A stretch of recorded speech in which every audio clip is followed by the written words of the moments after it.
Erken yaşta İngilizce eğitimi yabancı dil öğrenme korkusunu ortadan kaldırıyor. 3 aylık bebekten 18 yaşındaki gence kadar değişik kurslar sunan Helen Doron eğitim metodu, milyonlarca çocuğa İngilizceyi oyunlar, hikayeler ve şarkılarla öğretiyor. Üstelik eğlenceli, rahat ve doğal bir ortamda.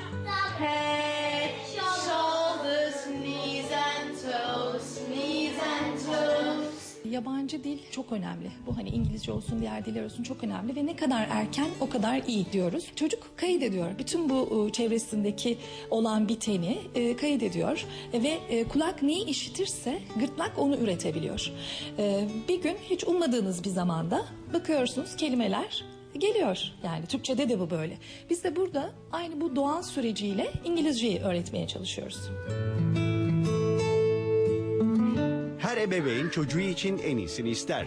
Dolayısıyla erken yaşta verilen İngilizce eğitimi çocukların dil öğrenmesi ve gelişimi konusunda büyük rol oynuyor. Kuklalar kullanıyoruz çocukları eğitimde de bize yardımcı olması için. Yardımcı eleman dediğimiz proplar kullanıyoruz. Çocuklar duyarak derse geliyorlar ve biz derste bu yardımcı elemanlarla onların duyduklarını anlamlandırmaya başlıyoruz. Oldukça efor sarf ettiğimiz bir şey ama çok eğlenceli. Çünkü çoğu küçük yaşta geldiği için onların da henüz sözcükleri yok. Biz mutlaka her zaman İngilizce konuşuyoruz. Artık ilk buluşmamızdan sonra bu alanda bizden Türkçe duymuyor oluyorlar. Beden dilimizi kullanıyoruz ve onlar ufak olmalarına rağmen anlayabilecekleri basit İngilizce tam cümleler kuruyoruz onlar için. Yani bir bebeğinizle nasıl konuşuyorsanız biz de aynı şeyleri onlara yapıyoruz. Toprak kendini iyi ifade eden bir çocuktu. Merakı da vardı.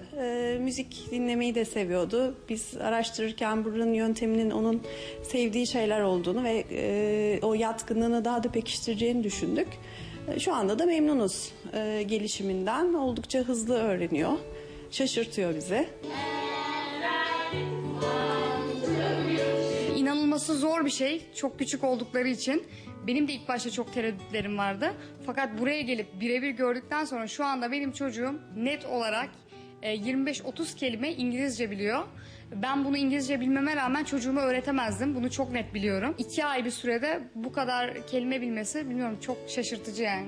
Ne kadar erken geliyorlarsa 3 aydan itibaren 4 yaşa kadar gelişimlerin en doruk noktasında oldukları için çok hızlı bir şekilde dili öğrenip kullanmaya başladıklarını görüyoruz. Zaten anneli grup olduğu için onlarla beraber evde de tekrarlıyoruz. Bir CD verdiler bize, bu CD'yi evde devamlı dinletin diyorlar. Yani devamlı derken hani gün içinde en az bir kere dinlesin diyorlar. Burada öğrendikleri şarkılar, burada öğrendikleri kelimelerin tekrarları oluyor zaten. Hemen kapıyorlar, güzel yani.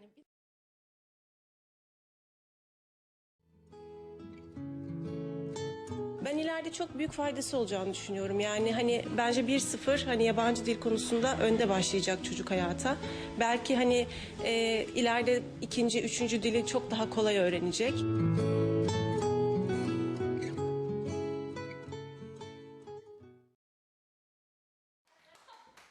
4, 5, 6, 7, 8, 9, 10. Bazen biz Fransa'ya falan gidiyoruz. Orada İngilizce konuşuyorlar. Orada da biz konuşabilelim diye bize de İngilizce öğrettiler. Okuma yazma bilmeden İngilizce öğrendiler. Dünyaca ünlü dil eğitmeni Helen Doron'un yöntemleriyle Türkiye'deki çocuklar ana dilleri gibi İngilizce konuşmaya başladı. Erken öğrenmek en iyisi. Çünkü beyinleri daha kolay algılıyor, daha kolay öğreniyorlar. İngilizceyi ne zamandan beri öğreniyorsun? Ne zamandan beri?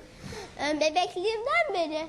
Bebekliğinden beri İngilizce öğrenen sadece Doğa değil, diğer arkadaşları da konuşmaya başlar başlamaz hem Türkçe hem de İngilizce konuştular. İngilizce oyunlar, filmler, şarkılar gibi özel aktivitelerle birçok dil öğrenebilirler. Köpeğin İngilizce de dog. Dog, tamam. Dog'u alalım.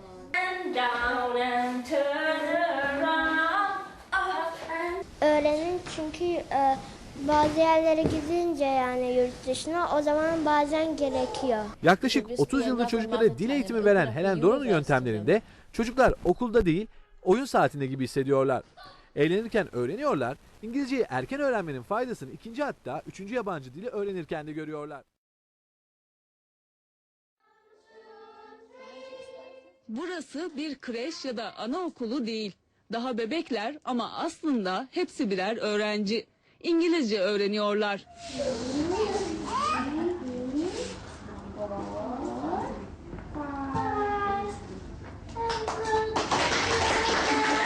Yöntem yaklaşık 30 yıl önce bir tesadüf sonucu ortaya çıktı. I started nearly 30 years ago now. 1985 yılında kızımın Suzuki yöntemiyle keman eğitimi alması beni çok etkiledi. Nota okuyarak değil, dinleyerek ve tekrar ederek öğreten bir sistemdi. Böylece dil eğitimindeki yönteminde hatalı olduğunu fark ettim. Yazarak ve okuyarak değil, konuşarak eğitim.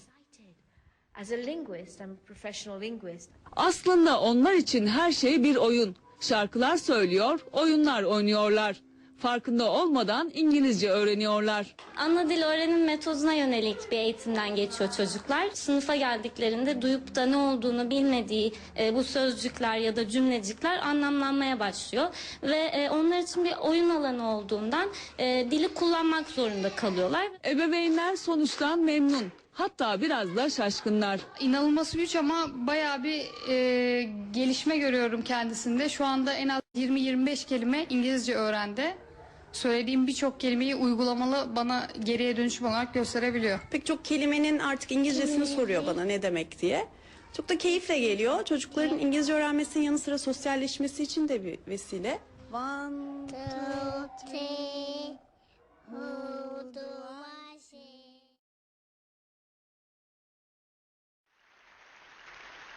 I want you to take a look at this baby.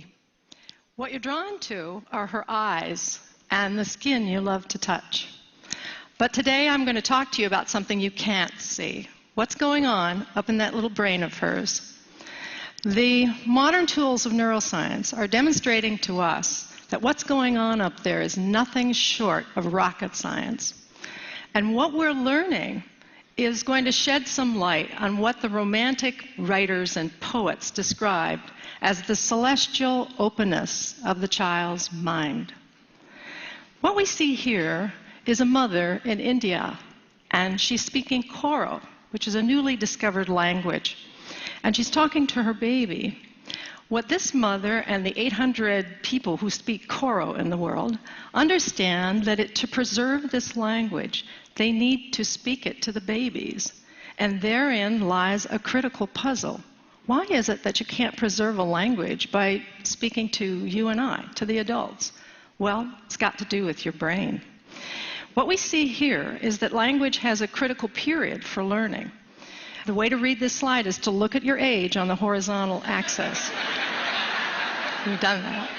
And you'll see on the vertical your skill at acquiring a second language.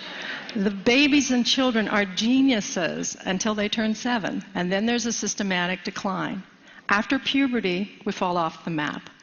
No scientists dispute this curve, but laboratories all over the world are trying to figure out why it works this way. Work in my lab is focused on the first critical period in development, and that is the period in which babies try to master which sounds are used in their language. We think by studying how the sounds are learned, we'll have a model for the rest of language, and perhaps for critical periods that may exist in childhood for social, emotional, and cognitive development. So we've been studying the babies using a technique that we're using all over the world in the sounds of all languages. The baby sits on a parent's lap, and we train them to turn their heads when a sound changes, like from ah to e. If they do so at the appropriate time, the black box lights up and a panda bear pounds a drum. A 6-monther adores the task. What have we learned? Well, babies all over the world are what I like to describe as citizens of the world. They can discriminate all the sounds of all languages, no matter what country we're testing and what language we're using. And that's remarkable because you and I can't do that. We're culture-bound listeners. We can discriminate the sounds of our own language, but not those of foreign languages. So the question arises, when do those citizens of the world turn into the language-bound listeners that we are? And the answer? Before their first birthdays.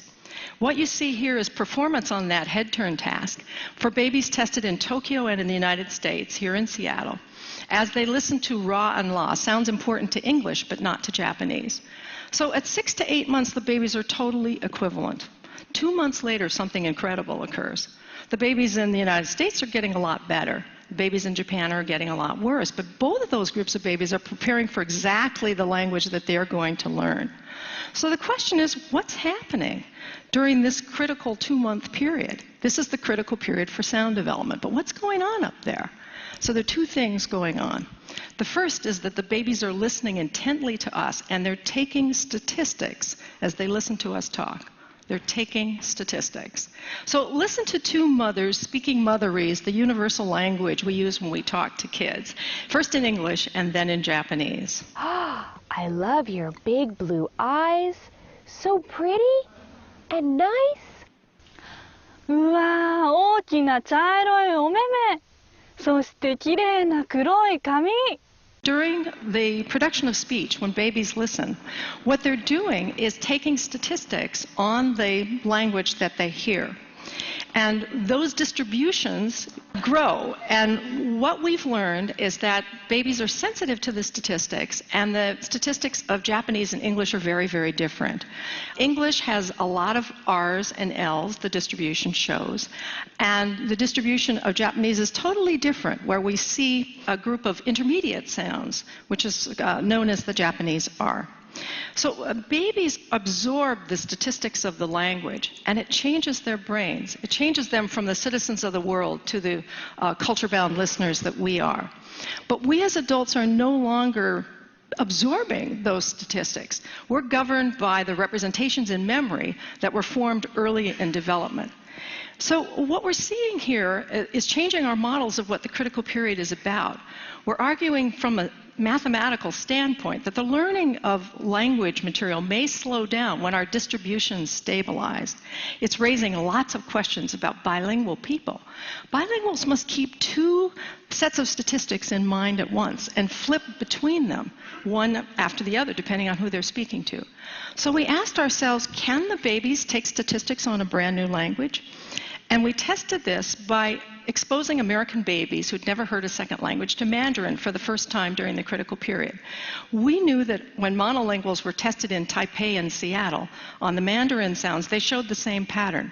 6 to 8 months, they're totally equivalent. 2 months later, something incredible happens. But the Taiwanese babies are getting better, not the American babies. What we did was expose American babies during this period to Mandarin. It was like having Mandarin relatives come and visit for a month and move into your house and talk to the babies for 12 sessions. Here's what it looked like in the laboratory. 发生了什么事情哦？小小熊七七在这里，一个绿色的圈圈，绿色的圈圈，绿色的圈圈，转一下，转一圈，嘿，一圈，再一次哦，转一二三。 So what have we done to their little brains? We had to run a control group to make sure that just coming into the laboratory didn't improve your Mandarin skills. So a group of babies came in and listened to English, and we can see from the graph that exposure to English didn't improve their Mandarin. But look what happened to the babies exposed to Mandarin for 12 sessions. They were as good as the babies in Taiwan who'd been listening for 10.5 months. What it demonstrated is that babies take statistics on a new language. Whatever you put in front of them, they'll take statistics on. But we wondered what role the human being played in this learning exercise. So we ran another group of babies in which the kids get the same dosage, the same 12 sessions, but over a television set. And another group of babies who had just audio exposure and looked at a teddy bear on the screen. What did we do to their brains? What you see here is the audio result, no learning whatsoever, and the video result. No learning whatsoever. It takes a human being for babies to take their statistics. The social brain is controlling when the babies are taking their statistics. We want to get inside the brain and see this thing happening as babies are in front of televisions as opposed to in front of human beings. Thankfully, we have a new machine, magnetoencephalography, that allows us to do this. It looks like a hairdryer from Mars, but it's completely safe, completely non-invasive, and silent. We're looking at millimeter accuracy with regard to spatial and millisecond accuracy using 306 squids. These are superconducting quantum interference devices to pick up the magnetic fields that change as we do our thinking. We're the first in the world to record babies in an MEG machine while they are learning. So this is little Emma. She's a 6-monther, and she's listening to various languages in the earphones that are in her ears. You can see she can move around. We're tracking her head with little pellets in a cap, so she's free to move, completely unconstrained. It's a technical tour de force. What are we seeing? We're seeing the baby brain as the baby hears a word in her language. The auditory areas light up, and then subsequently areas surrounding it that we think are related to coherence, getting the brain coordinated with its different areas, and causality, one brain area causing another to activate. We are embarking on a grand and golden age of knowledge about child's brain development. We're going to be able to see a child's brain as they experience an emotion, as they learn to speak and read, as they solve a math problem, as they have an idea. And we're going to be able to invent brain-based interventions for children who have difficulty learning. Just as the poets and writers described, we're going to be able to see, I think, that wondrous openness, utter and complete openness of the mind of a child. In investigating the child's brain, we're going to uncover deep truths about what it means to be human. And in the process, we may be able to help keep our own minds open to learning for our entire lives. Thank you.